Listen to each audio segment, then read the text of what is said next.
नमस्कार दोस्तों, आज हम आगे चलते हैं। कल हमने पढ़ा था लोकसभा की कार्य एवं शक्तियाँ और आज हम उससे आगे बढ़ते हुए आज बात करने जा रहे हैं राज्यसभा का गठन।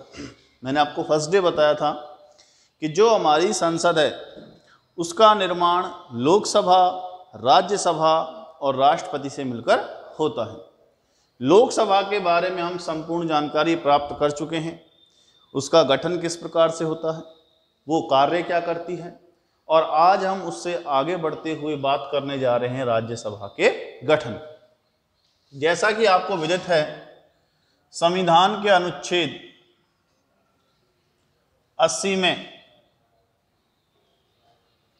राज्यसभा का गठन किया गया। राज्यसभा को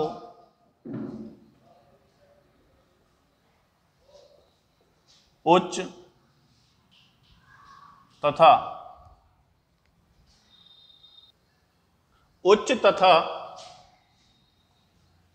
स्थायी सदन कहते हैं, अर्थात इसे कभी भी भंग नहीं किया जा सकता है। देखिए, जो हमारा राज्यसभा होती है ये लगातार चलती रहती है, अर्थात ये कभी भी भंग नहीं होती है। इसी कारण इसे क्या कहते हैं, स्थायी सदन कहते हैं। दूसरा, इसमें आपको हम आगे बात करेंगे कि इसके जो सदस्य होते हैं वो अप्रत्यक्ष रूप से चुने गए सदस्यों द्वारा, अर्थात विधानसभा के सदस्यों द्वारा चुने जाते हैं। इसी कारण इसे कौन सा सदन कहते हैं, उच्च सदन कहते हैं। अब बात करते हैं कि हमारी जो राज्यसभा है ये बनती कैसे है। तो सबसे पहले बात करेंगे नंबर 1, राज्यसभा के गठन में सदस्य संख्या।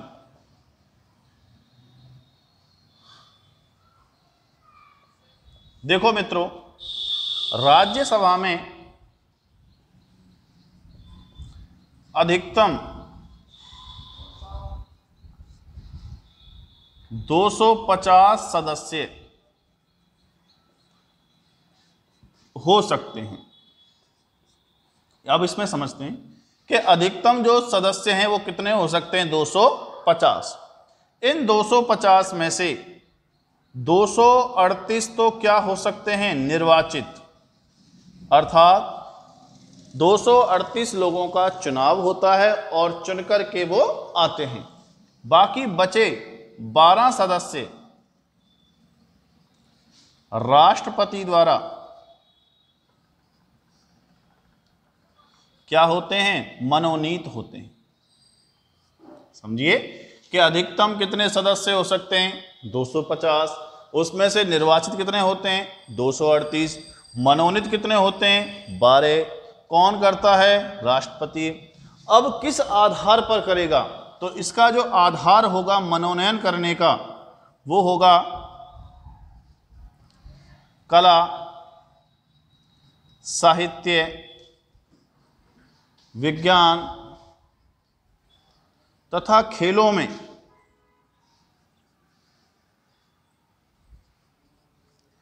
उत्कृष्ट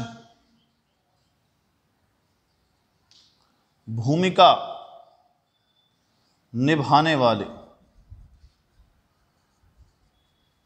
अर्थात जब हम लोकसभा पढ़ रहे थे तो लोकसभा में 2 सदस्यों का मनोनयन हो रहा था। वो किस आधार पर हो रहा था, आंग्ल भारतीय समुदाय से हो रहा था। और ये जो 12 सदस्यों का मनोनयन राष्ट्रपति कर रहा है, इसका आधार क्या है, कोई ऐसा व्यक्ति जो कला में या साहित्य में या विज्ञान में या खेलों में उत्कृष्ट अलग भूमिका रखता हो, बहुत हैवी भूमिका रखता हो, उसी व्यक्ति को राष्ट्रपति राज्यसभा में क्या कर सकता है, मनोनीत कर सकता है। तो ये तो बात है अधिकतम की, लेकिन वर्तमान में कितने हैं, वर्तमान सदस्य। तो राज्यसभा में वर्तमान में सदस्य हैं 245। कितने हैं? 245। और इन 245 में से 233 तो क्या होते हैं, निर्वाचित होते हैं, और बाकी बचे कितने, 12 सदस्य क्या होते हैं, राष्ट्रपति द्वारा मनोनीत होते हैं। ठीक है, तो हमारी सदस्य संख्या क्लियर हुई कि राज्यसभा में अधिकतम सदस्य कितने हो सकते हैं, 250 सदस्य हो सकते हैं, इनमें से 238 निर्वाचित हो सकते हैं, 12 सदस्य राष्ट्रपति द्वारा मनोनीत हो सकते हैं। राष्ट्रपति किस आधार पर मनोनीत करेगा, कला, साहित्य, विज्ञान तथा खेलों में उत्कृष्ट भूमिका निभाने वाले व्यक्ति को। लेकिन वर्तमान में कितने सदस्य हैं, 245, और इसमें से निर्वाचित कितने हो रहे हैं, 233, और मनोनीत कितने हो रहे हैं, 12 सदस्य मनोनीत हो रहे हैं। आगे बात करते हैं सदस्यों की योग्यता।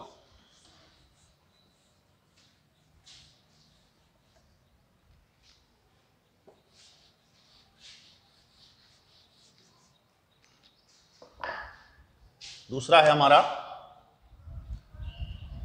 सदस्यों की योग्यता, अर्थात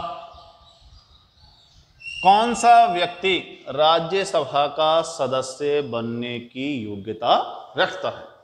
तो उनमें किस किस योग्यता का होना चाहिए। पहली तो हमारी है कि वह कहां का नागरिक हो, वह भारत का नागरिक हो।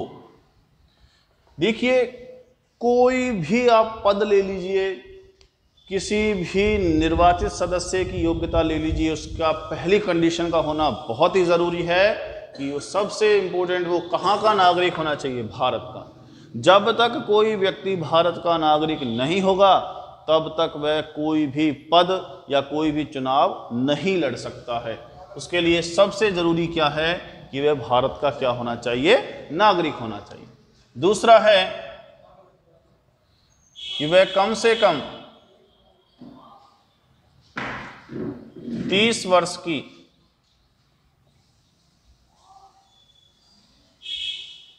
आयु पूर्ण कर चुका हो। देखिए, लोकसभा में आयु कितनी थी, 25 वर्ष। लोकसभा का सदस्य बनना है तो कम से कम आयु कितनी होनी चाहिए, 25 वर्ष। लेकिन आपको यदि राज्यसभा का सदस्य बनना है तो आपको कम से कम कितनी आयु का होना चाहिए, 30 वर्ष का होना चाहिए। तीसरा है कि वह किसी भी अदालत द्वारा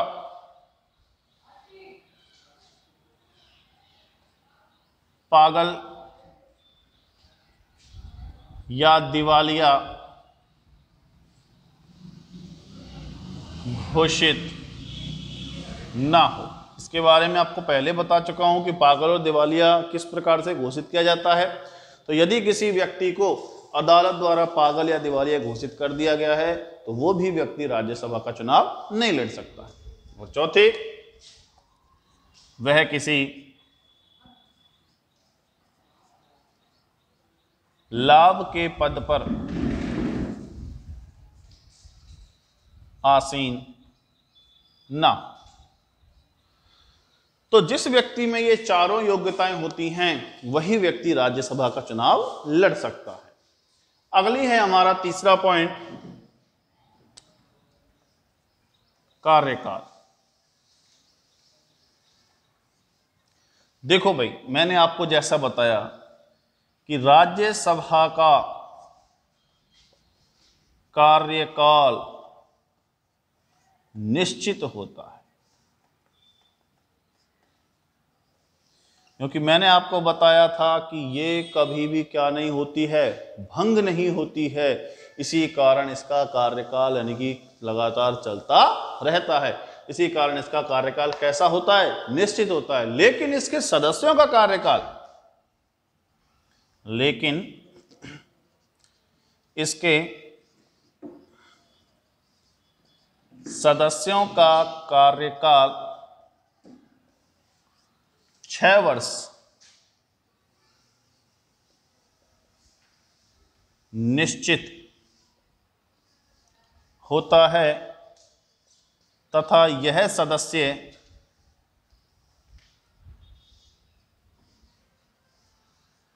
प्रति 2 वर्ष बाद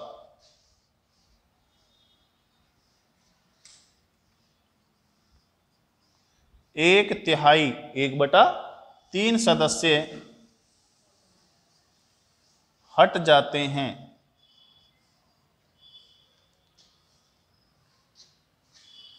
तथा इतने ही नए जुड़ जाते हैं और इसीलिए ये कभी भी भंग नहीं होती। क्या होता है कि जैसे मैंने आपको बताया कि वर्तमान में हमारे लोकसभा में सदस्य कितने हैं 245। अब इस 245 का एक तिहाई यदि हम करेंगे तो लगभग 82 के समथिंग आता है। तो हर 2 वर्ष बाद 82 सदस्य इसमें से 245 में से चले जाएंगे और 82 सदस्य ही आ जाएंगे। संख्या कितनी रहेगी? वही 245। फिर 2 वर्ष बाद इतने चले जाएंगे, इतने नहीं आ जाएंगे और ये प्रक्रिया लगातार चलती रहती है कि हर 2 वर्ष बाद एक तिहाई सदस्य हट जाते हैं और इतने सदस्य नए जुड़ जाते हैं। इस कारण ये कभी भंग नहीं होती और ये लगातार चलती ही रहती है। तो राज्यसभा का कार्यकाल निश्चित होता है, लेकिन इसके सदस्यों का जो कार्यकाल होता है वो कितने वर्ष होता है? 6 वर्ष। और वो भी कैसा होता है? निश्चित होता है। आगे हम बात करने जा रहे हैं, अपना चौथा पॉइंट है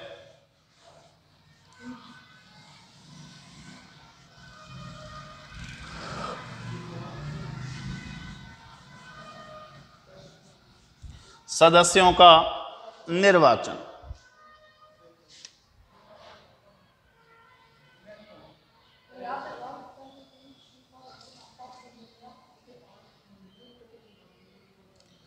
तो भाई मित्रों, लोकसभा के सदस्यों का निर्वाचन तो होता है प्रत्यक्ष रूप से सीधे जनता द्वारा, लेकिन राज्यसभा के सदस्यों का निर्वाचन सीधे जनता द्वारा नहीं होता है, बल्कि जनता द्वारा चुने गए प्रतिनिधियों के माध्यम से होता है। तो इनके सदस्यों का चुनाव अर्थात राज्यसभा के सदस्यों का चुनाव जनता द्वारा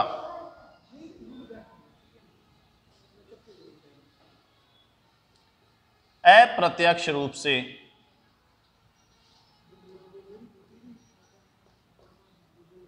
एकल संक्रमणीय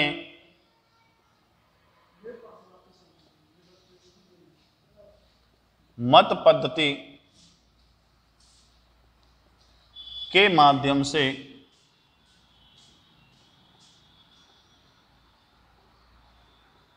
होता है तथा इनके चुनाव में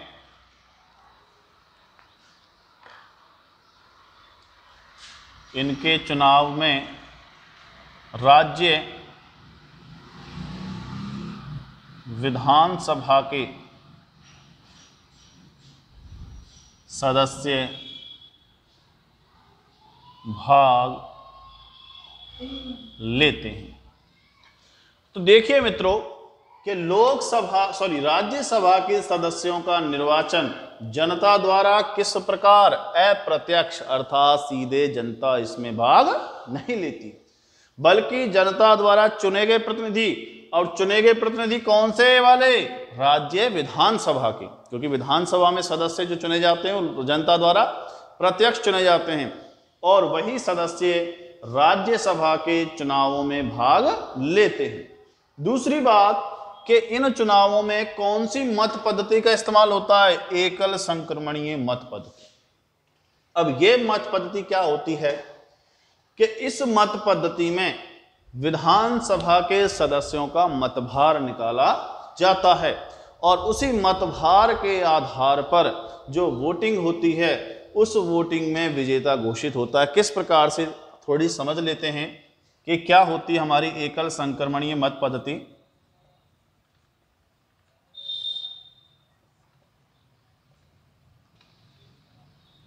पहले इसकी डेफिनेशन बता देता हूं मैं कि इस मत पद्धति में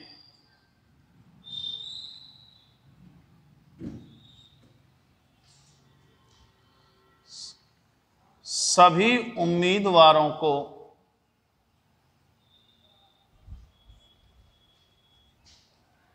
वरीयता के आधार पर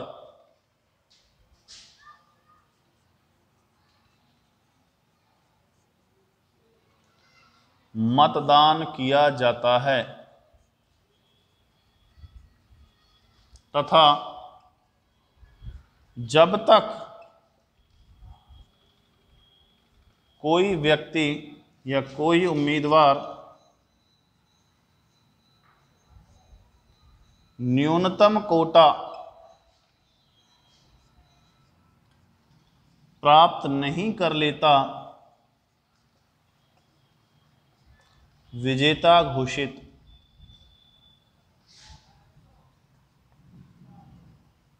नहीं होता है। देखो इसमें क्या होता है, जैसे कोई मतदाता है वो सभी उम्मीदवारों को वोट देगा। जैसे साधारण में तो क्या होता है कि हम एक ही वोट दे पाते हैं, लेकिन इसमें क्या होता है कि जितने भी उम्मीदवार होते हैं, मान लो चार उम्मीदवार हैं ए बी सी डी, तो मतदाता इन चारों को ही क्या देगा, वोट देगा। अब आप कहोगे कि यदि चारों को वोट दे दी तो विजेता कैसे होगा भाई?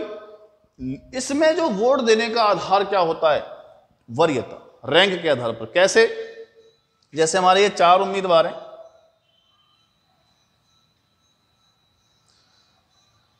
अब इनकी वरीयता 4 ही होगी,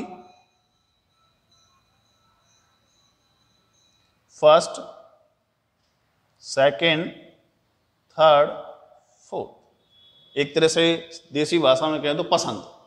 मान लो मैं वोट डालने जा रहा हूं और मेरी पहली पसंद बी है, तो मेरा पहला मत हो गया बी को, कि मेरी पहली पसंद क्या है, बी। अब मैं कह रहा हूं कि मेरी दूसरी पसंद डी है, और तीसरी पसंद मेरी ए है, और चौथी मेरी सी है। अब देखो मैंने यहां पर चारों को मत दिया कि नहीं दिया, लेकिन किस आधार पे दिया, वरीयता के आधार पर, पसंद के आधार पर, कि मेरी पहली पसंद ये है, दूसरी ये है, तीसरी ये है, चौथी ये है। तो इस मत पद्धति में जो मतदाता होता है वो सभी उम्मीदवारों को किस आधार पर मत देता है, वरीयता के आधार पर मतदान किया जाता है। अब इसमें क्या होता है कि ऐसा नहीं है साधारण में तो जिसको ज्यादा वोट मिले वही विजेता, नहीं। इसमें जब तक कोई व्यक्ति या उम्मीदवार न्यूनतम कोटा प्राप्त नहीं कर लेता, विजेता घोषित नहीं होता। मान लो, हालांकि इसका सूत्र है वो आगे हम पढ़ेंगे, न्यूनतम कोटा कैसे निकाला जाता है, लेकिन अभी सिर्फ हम एक उदाहरण के माध्यम से आपको समझाने जा रहा हूं कि मान लो कुल मत डले 10,000 और 10,000 का जो न्यूनतम कोटा निकल कर आया है वो है 5,001। न्यूनतम कोटा कितना निकल कर आया है, न्यूनतम कोटा 5,001। तो जब तक इन चारों में से मान लो ए बी सी डी 4 हैं, अब इसको 10,000 में से मिले 2,000 वोट, इसको मिले 3,000 वोट, इसको मिले 4,000 वोट, और इसको मिले 1,000 वोट। तो यहां देखो जो हमारा न्यूनतम कोटा कितना है, 5,001। भले इसमें सी ने सर्वाधिक मत प्राप्त किए, लेकिन ये न्यूनतम कोटा प्राप्त नहीं कर पाया है, तो विजेता घोषित नहीं होगा। तो फिर ये सेकंड प्रक्रिया में जाएगा, उसमें जो सबसे कम मत होंगे उसे वहां से हटा दिया जाएगा और तीनों में बांट दिया जाएगा। तीनों में बांटा तो देखा इसको 300 मत मिले, इसको 200 मिले, इसको 500 मिले। अब इनका टोटल किया तो इसका 2300, इसका टोटल किया 3200, इसका टोटल किया तो 4500। अब भी क्या प्राप्त नहीं हुआ, न्यूनतम कोटा। तो फिर वही प्रक्रिया, जिसके सबसे कम मत हैं उसे बाहर निकाल दिया जाएगा और इनके मतों को फिर बांटा जाएगा। फिर बांटा तो इसको मिले मान लो 1500 और इसको मिले मान लो 800। तो अब इनका टोटल कितना हो गया, 5700, और इनका हो गया 5300। तो अब यहां पर दोनों ही प्रत्याशी क्या प्राप्त कर रहे हैं, न्यूनतम कोटा।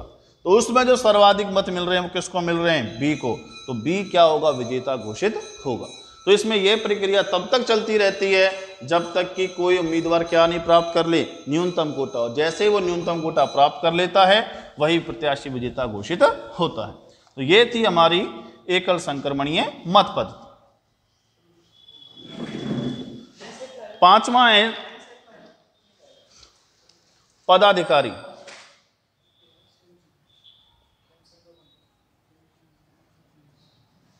तो देखिए राज्यसभा में एक सभापति तथा एक उपसभापति होता है।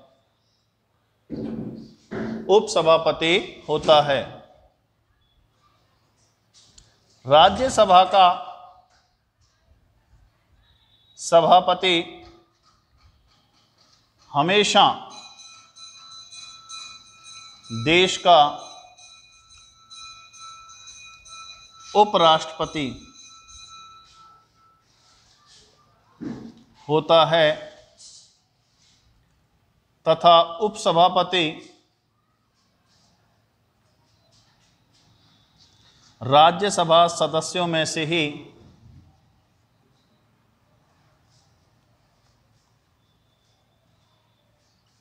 किसी एक को